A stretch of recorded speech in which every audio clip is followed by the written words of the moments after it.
Good morning, dear hearts.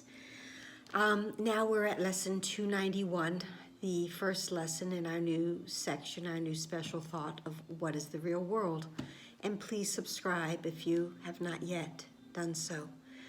So today's lesson is, this is a day of stillness and of peace. And we've had several lessons that also speak to this, and we had one last week, the hush of heaven holds my heart today, which reminded me, and I referenced lesson 273, that the stillness of the peace of God is mine. So today's lesson is, for me, very much the same as the stillness of the peace of God. This is a day of stillness and of peace.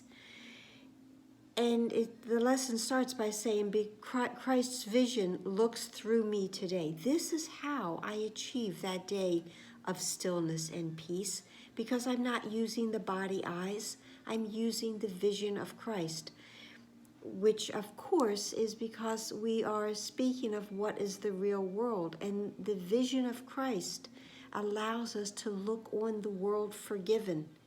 And it is only when we look on the world that has been totally forgiven that we can see its loveliness, its stillness, and its peace, and have the experience of them. The lesson, the first part of it, it talks about, his sight shows me things forgiven and at peace, and offers the same vision to the world, that it wouldn't be solitary, that only one person sees the world this way. It is shared vision, that we all of God's creations now see this world of stillness and of peace. And it says what loveliness we look upon. It is the holiness of God himself. The second part is the prayer part, the part in italics, and it says, this day my mind is quiet to receive the thoughts you offer.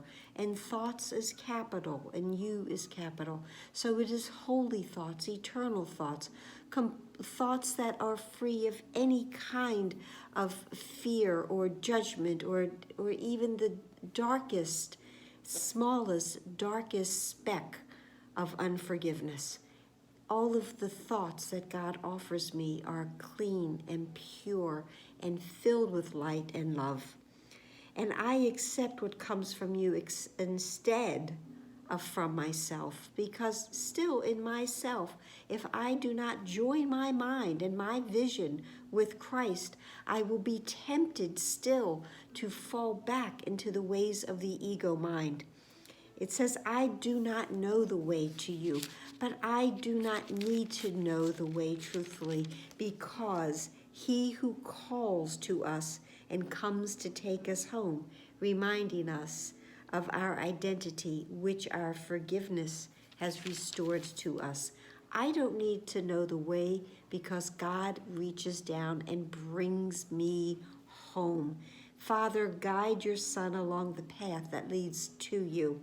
Let my forgiveness be complete, and let the memory of you return to me. The memory, remember, we know this. It's a memory of God, because this is where we started. We started in the real world and then wandered into the world. Now we are finding our way home. And today we do that with our stillness and complete and beautiful and perfect peace. I hope this helped. I hope you're having this experience. Please like, please share, please subscribe, and comment, and please be here tomorrow. Namaste.